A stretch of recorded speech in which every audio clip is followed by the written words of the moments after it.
up to! Akin ang pera mo! Hindi mo pwedeng gawin sa akin to. Bakit? Hindi mo ba ako kilala?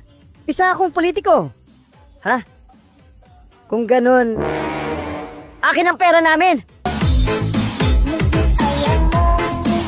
Tay, ano po ang corruption?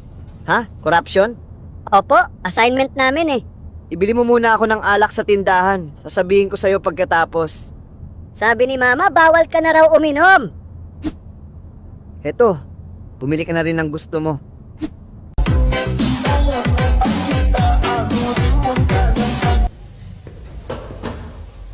O pre, anong problema? Ayaw ni nanay sa bago kong girlfriend.